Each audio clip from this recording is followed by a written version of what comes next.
Hola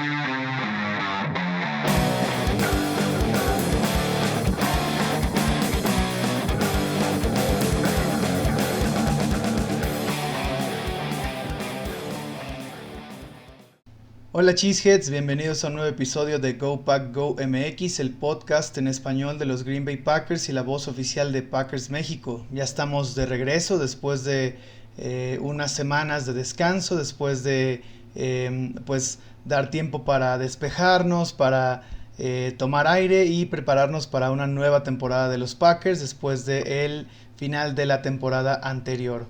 Y aunque aún seguimos en off-season, apenas está arrancando este largo periodo de off-season donde no hay mucha acción, donde no hay muchas cosas de las cuales discutir, pero ya en este punto hemos acumulado muchas novedades de las cuales platicar y ya estamos a nada de que explote la agencia libre. El Combine ya terminó y los sorpresivos cambios de staff pues tienen que ser discutidos aquí, ¿no? Así que hoy tenemos un episodio donde haremos un repaso de toda la información que ha circulado durante el último mes y también platicaremos sobre qué esperar de la agencia libre, qué ha pasado con los reportes de los Packers y todo lo que pueden esperar de la siguiente semana. Así que comenzamos el episodio de lleno con la información. La primera cosa que me gustaría mencionar aquí y con la que me gustaría empezar el episodio es con una noticia que se dio muy recientemente. El día 5 de marzo se anunció el fallecimiento de Bob Harland, una leyenda en la franquicia. Para quienes no ubiquen a Bob Harland, Bob Harland fungió como CEO y presidente de los Packers, un puesto que hoy Ed Policy ocupa y antes de Ed Policy Mark Murphy ocupó. Y Bob Harland fue clave, fue instrumental en el resurgimiento de los Packers de los años 90. Bob Harland trajo a Ron Wolf y le ofreció el control total de las operaciones del fútbol americano, y Ron Wolf armó el equipo que fue campeón del Super Bowl en 1996, donde trajeron a Brett Favre, a Reggie White, etc., ¿no? Draftearon a Leroy Butler, y Bob Harland también fue una persona muy importante en asegurar la estabilidad económica de los Packers, en asegurar distintas fuentes de ingresos económicos para el equipo, principalmente con la remodelación de Lambeau Field, que es la remodelación más importante que ha tenido el estadio, que saben ustedes que es el estadio más viejo de la NFL, y es una remodelación importante que creó, por ejemplo, el atrio que hoy es un icono del Lambeau Field. Pues bueno, él impulsó esa remodelación. Sin Harland, básicamente el Lambeau Field moderno no existiría, y definitivamente el periodo de transiciones tan buenas que los Packers han tenido, este periodo de 3 décadas estables y exitosas en los Packers, no se hubieran dado sin Bob Harland. Así que se fue un grande, se fue un salón de la fama no solo de los Packers sino de la NFL, y bueno, descanse en paz a la leyenda Bob Harland. Ahora un breve repaso a las siguientes fechas importantes ya se nos vienen, ya las tenemos encima. Del 9 al 11 de marzo estamos por entrar al periodo que se conoce como Legal Tampering Period. Aquí es donde empieza la lluvia de filtraciones sobre nuevos contratos. Prácticamente se puede considerar que en esa fecha empieza la agencia libre de manera no oficial, porque para ese momento ya los contratos y los jugadores se cambian de equipo, pues ya prácticamente llegaron a un arreglo. Pero tienen que esperar hasta el día 11 de marzo, donde arranca oficialmente el nuevo año de la NFL. Y entonces ahí los contratos y todo lo que se hable durante el 9 y 10 de marzo, pues aquí se hace oficial, ¿no? Ya ahí empiezan a correr los nuevos contratos a partir de 2026. Y la siguiente fecha importante, que no es tan inmediata, pero ya cuando menos nos demos cuenta ya vamos a estar muy cerca de ella, es el NFL Draft 2026, que este año va a ser en Pittsburgh y se va a llevar a cabo del 23 al 25 de abril. Recordemos que los Packers no tienen selección de primera ronda porque la dieron a cambio de Micah Parsons. Pero bueno, el draft siempre es un momento importante porque los Packers se hacen de jugadores importantes, de refuerzos para el roster que son jóvenes y baratos, ¿no? Y este año se dice que, pues bueno, los jugadores que estén del top 50 al top 75 tienen una calificación muy similar en cuanto a talento, o sea, no, las diferencias son mínimas en el nivel de estos jugadores en este digamos grupo del pick 50 al 75, eso de acuerdo a Daniel Jeremiah, ¿no? Un analista de draft de NFL.com. También, bueno, yo de una vez les comento que no estoy nada en modo draft en este momento, no estoy nada empapado con las noticias del draft, no lo he seguido para nada, no estoy digamos que muy metido en el tema y no creo estar metido en el tema de aquí a que termine el mes, yo creo que ya para finales bueno, para mediados de abril ya estaré tal vez involucrándome en algo, pero yo creo que voy a esperar a hablar con mi invitado, que tal vez sea Ian Roundtree, tal vez sea Yayo Rocha, pero yo creo que voy a esperar a hablar con ellos para informarme sobre quiénes son prospectos interesantes para los Packers. Así que no estoy siguiendo nada el complejo industrial del draft y les recomiendo a todos a los que les gusta, a los que les apasiona, está muy bien, pero tómenlo con calma y no se claven con ningún prospecto porque ahí vienen las decepciones siempre, ¿no? Siempre pasa que los Packers no eligen al que todo el mundo piensa que van a elegir y bueno, hay una revuelta. Pero en fin, ¿qué sigue después de esto? Bueno, hay algunas noticias que se fueron dando en estas semanas, ¿no? Por ejemplo, esta semana se reportó que Xavier McKinney reestructuró su contrato, lo cual liberó un poco más de $9 millones en el espacio salarial de los Packers, lo cual pone a los Packers en vez de un cap negativo, a un cap positivo. Y también los Packers aseguraron, extendieron a Chris Brooks, el corredor número 3 de la temporada pasada, que yo creo que va a pasar a ser el corredor número 2 porque es nuestro mejor corredor de tercer down, el que mejor bloquea. Entonces, bueno, Chris Brooks continuará en los Packers.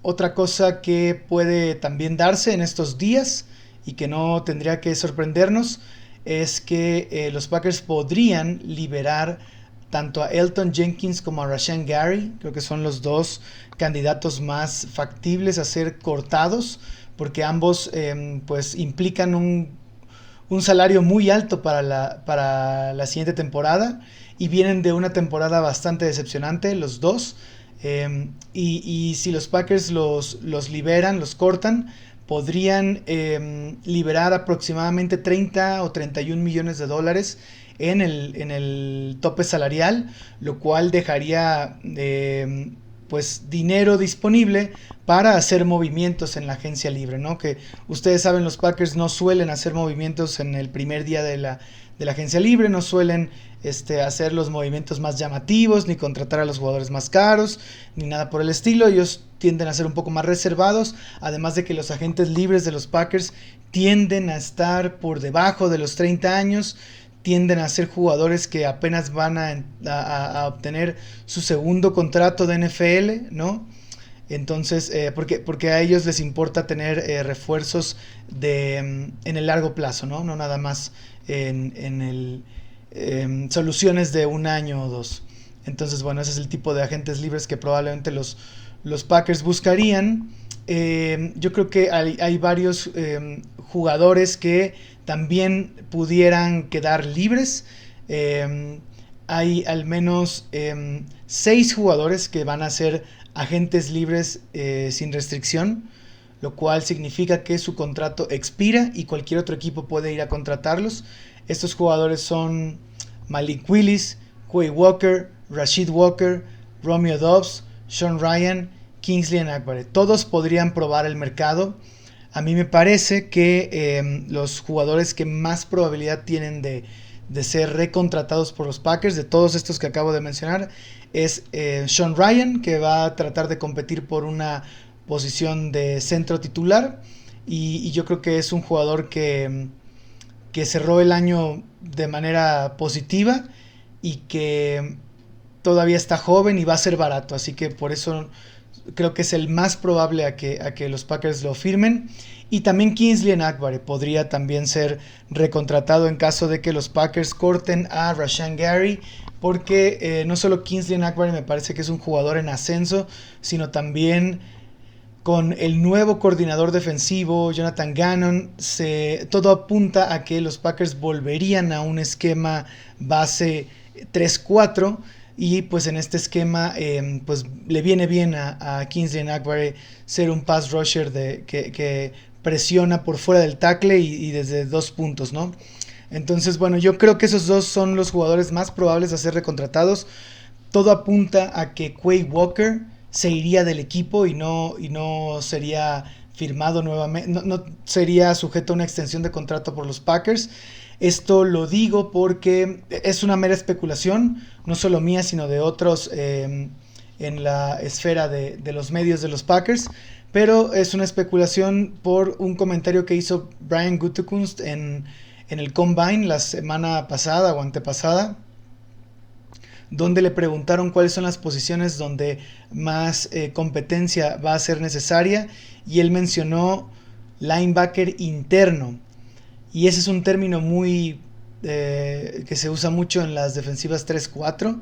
En las defensivas 4-3 se utilizaría más un término como linebacker medio o strong o Mike, Sam o Will, ¿no? Algo así hubieran dicho. Entonces linebacker interno, para mí y para muchos otros, se puede interpretar que Quay Walker se irá y tienen que traer a alguien más para competir o para generar competencia interna en esa posición. Y bueno, pues Malik Willis y Rashid Walker muy seguramente van a tener contratos muy lucrativos en agencia libre, posiblemente también Romeo Doubs. Así que bueno, estos son jugadores que seguramente estaremos perdiendo.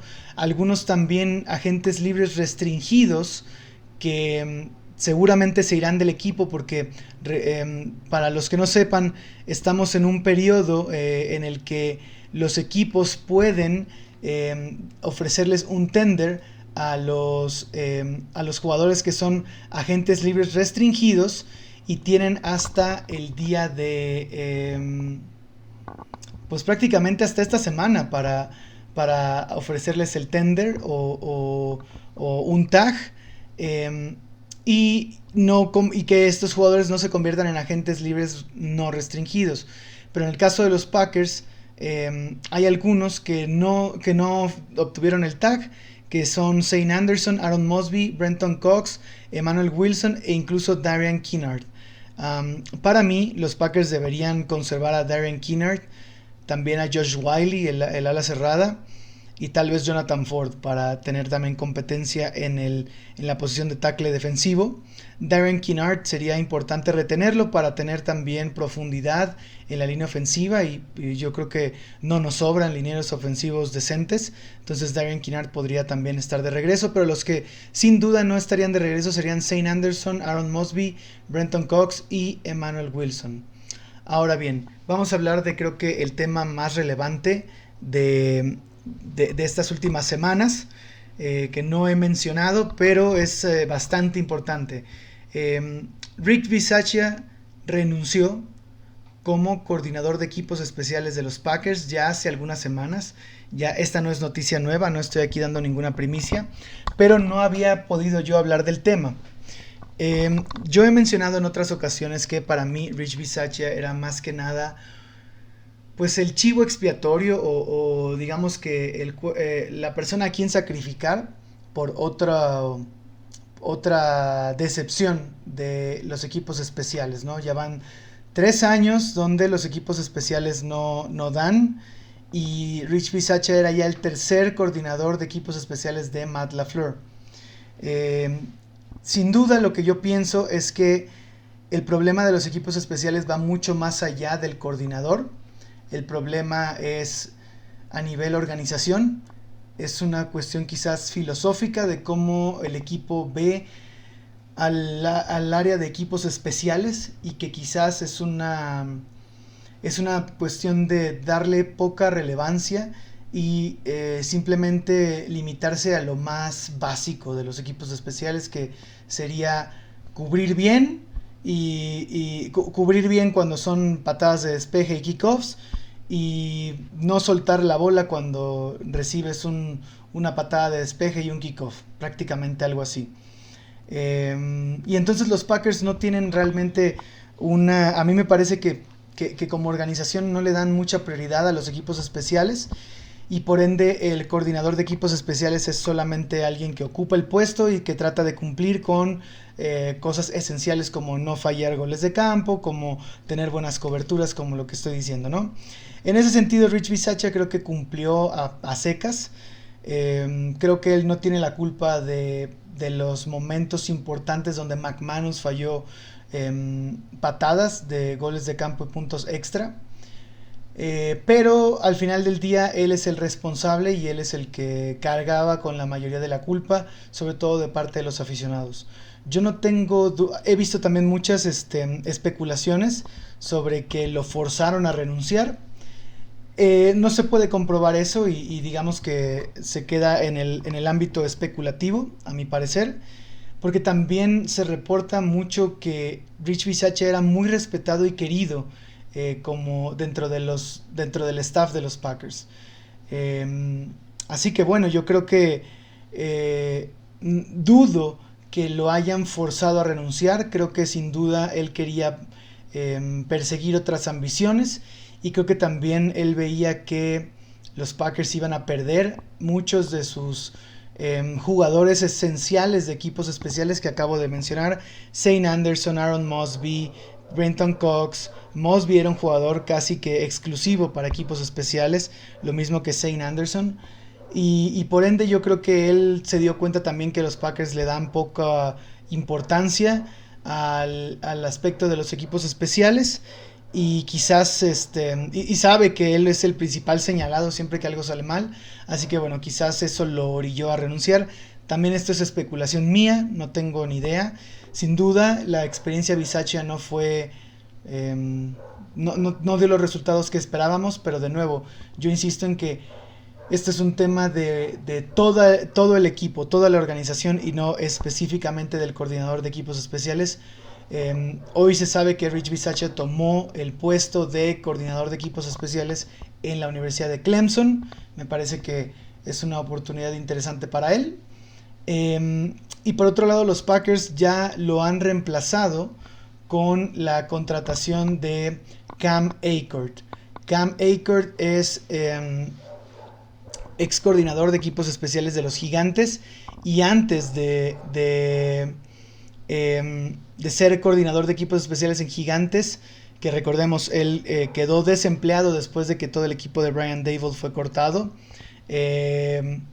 Pues antes de estar en ese staff, estuvo también como coordinador de equipos especiales de los Patriotas. Él viene de la escuela de Joe Judge, que es una escuela como de Mississippi. No tengo tanta información acerca de Cam Akers, ni conozco su currículum a detalle ni nada, pero bueno, Akers viene de la escuela de equipos especiales de los Patriotas, de Bill Belichick, de Joe Judge y de Mississippi. Así que bueno, para que Akers le vaya bien, yo creo que necesita pues que tener más apoyo de parte de la organización en cuanto a traerle un regresador de patada, un regresador de kickoff, más jugadores con experiencia en equipos especiales, porque se van a perder a varios jugadores que tenían ya experiencia de equipos especiales. Y bueno, yo honestamente quiero aquí compartirles que mis expectativas con Cam Akers son muy reservadas. No tengo altas expectativas, no creo que Akers vaya a arreglar un problema que lleva muchos años en Green Bay. Muchos, de nuevo, querían sacrificar a Rich Bisaccia, pero parece que se les ha olvidado o tienen una memoria selectiva, que Rich Bisaccia no era peor ni que Sean Menenga ni Mo Drayton. Los equipos especiales han sido un desastre desde hace tiempo ya. Así que bueno, Cam Akers me parece una contratación seria, me parece que puede ser alguien que aporte, pero no creo que le dé la vuelta a una vuelta de 180 grados y que convierta a esta unidad en una unidad top de la NFL, ni mucho menos, porque creo que los Packers no le dan prioridad a esa área del juego. Y bueno, vamos a ver cómo le va a Cam Akers, ¿no? Les deseamos lo mejor y ojalá que las actuaciones de equipos especiales sean más destacadas ahora, pero realmente no tengo muchas expectativas sobre esto, ¿no? Yo creo que él tiene que armar su núcleo de equipos especiales prácticamente desde cero este offseason. Va a tener que usar muchos novatos y vamos a ver, ¿no? Qué puede armar en este primer año. También vamos a ver a quién traen los Packers para apoyarle como asistente de equipos especiales, porque uno de los asistentes de los Packers, antes de la salida de Rich Bisaccia, fue contratado como coordinador de equipos especiales por Todd Monken en Cleveland. Entonces prácticamente se queda sin gente esa área en los Packers. Vamos a ver a quién decide traer Cam Akers para asistirlo en este nuevo rol de coordinador. Ahora bien, después de esto yo creo que hay que mencionar algo relevante que que se reportó esta semana. Cada año la NFLPA, la NFL Player Association, que básicamente es el sindicato de jugadores de la NFL, hace una encuesta anónima donde encuesta a todos los jugadores de los equipos de NFL para que califiquen a sus equipos, a sus franquicias en múltiples disciplinas o múltiples categorías más bien. Califican las instalaciones, el estadio, las prestaciones del equipo, los comedores, los nutricionistas, el área de entrenamiento, al staff de entrenadores. Bueno, con staff de entrenadores me refiero más bien a los de acondicionamiento físico, digámoslo así. A los preparadores físicos, ¿no? Evalúan a los preparadores físicos, pero también evalúan al staff de coacheo, ¿no? Al head coach, al coordinador ofensivo, defensivo y de equipos especiales. Todos esos aspectos son los que son evaluados. Cada año se hace esa encuesta y cada año se filtra porque la NFL le pide a la NFLPA que no filtre los resultados, pero cada año, o bueno, más bien le pide a la NFLPA que no ponga disponible para el público en general los resultados, pero cada año se filtran y entonces cada año se puede saber cuál es el mejor equipo o el equipo mejor calificado, cuál es el peor, etcétera. Yo les he de confesar que no he visto la lista completa de la calificación del NFLPA, pero sí sé lo que sucedió con los Packers y es lo que quiero mencionar en este episodio, ¿no? Los Packers sufrieron una caída brutal del año pasado a ¿no? Del 2024 al 2025, donde el 2024 fueron el equipo número 7 y ahora han sido el equipo 21, perdieron 14 lugares y yo creo que es interesante porque las instalaciones fueron recientemente renovadas, o sea, el locker room específicamente fue recientemente renovado y eso, bueno, recibió una calificación positiva en la encuesta, pero por el lado tal vez eso es lo más importante, ¿no? Porque muchas calificaciones negativas a destacar serían el comedor. También hay queja de que los Packers no proporcionan un servicio de guardería durante los partidos. Son de los pocos equipos que no lo hacen. También queja de los preparadores físicos. Estos preparadores físicos, recordemos que son nuevos.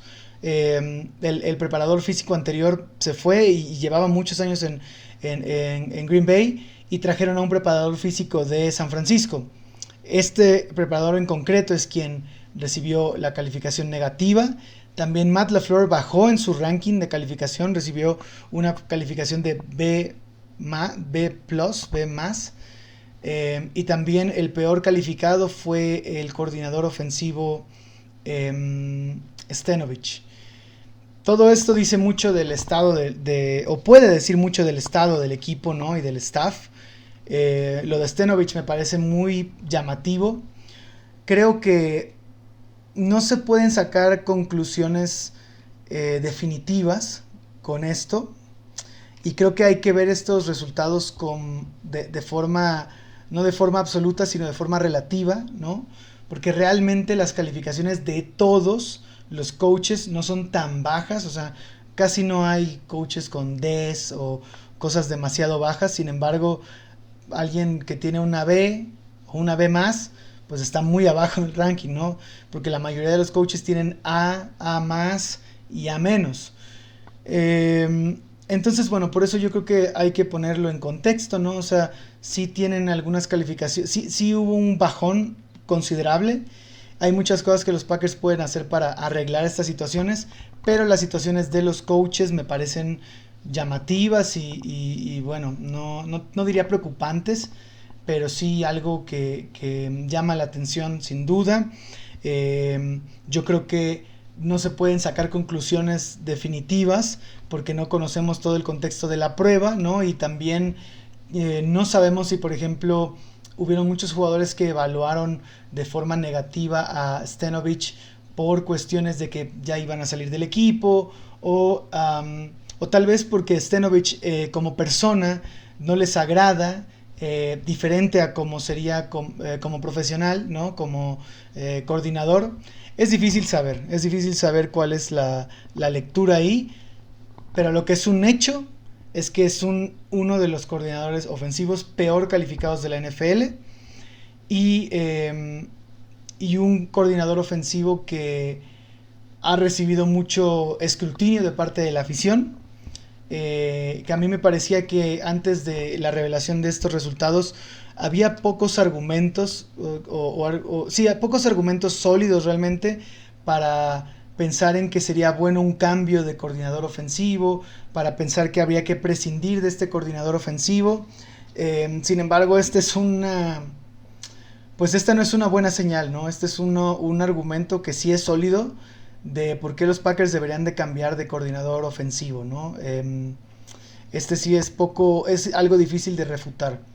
Pero bueno, es una de las cosas que me parecen muy llamativas, los resultados de este reporte anual del NFLPA y lo mal que le fue a los Packers. Un dato curioso también de esto que he estado escuchando es que estas respuestas bueno, el periodo de tiempo en el que los jugadores respondieron esta encuesta fue durante noviembre del 2025 y aparentemente las fechas corresponden a el periodo de tiempo antes de la racha de 5 partidos perdidos al hilo con la que los Packers cerraron la temporada.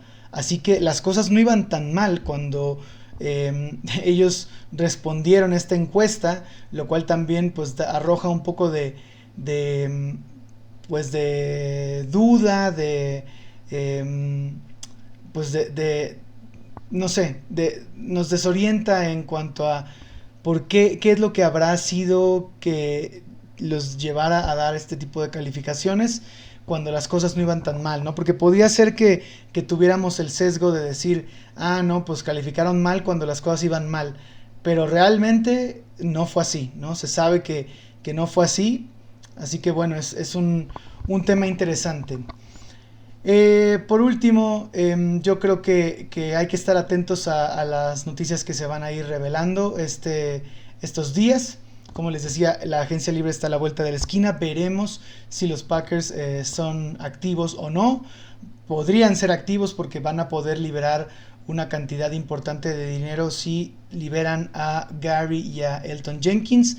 En el día en el que estoy grabando este episodio se reportó que Rashan Gary posteó un mensaje de despedida dando a entender que había sido cortado.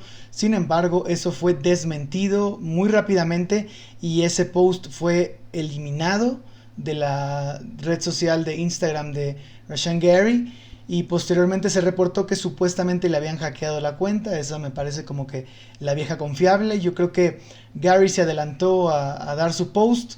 Creo que esta es una crónica de una muerte anunciada. No veo manera en el que Rashan Gary continúe en el equipo con este golpe de tope salarial o con esta implicación de salario de 2026, y tampoco me imagino a ningún equipo haciendo trade por Rashan Gary y asumiendo este golpe de tope salarial por un jugador que parece ir ya en declive o que no viene de su mejor temporada. Así que bueno, estemos pendientes de qué es lo que acontece con los Packers en estos próximos días. Y bueno, Cheeseheads, pues gracias por escucharnos, gracias por compartir y por vivir esta locura no es locura, pero esto que se viene, que sí va a ser una locura de off-season. Apenas va a empezar la locura del off-season la próxima semana con la agencia libre. Posterior a la agencia libre estaré haciendo otro video, seguramente cuando los Packers hagan algún movimiento o no hagan ningún movimiento, ¿no? Esto daría para hablar, hagan o no un movimiento, ¿no? Así que bueno, vayan a dejar su like, compartan el episodio, suscríbanse al canal, suscríbanse también al podcast en audio. Estamos en Spotify, Apple Podcast y todas las plataformas de podcast de audio disponibles. Y nos escuchamos en un próximo episodio con los primeros bombazos de agencia libre, o no bombazos, no sabemos, ¿no? Nuevamente muchas gracias, Cheeseheads, y Go Pack Go.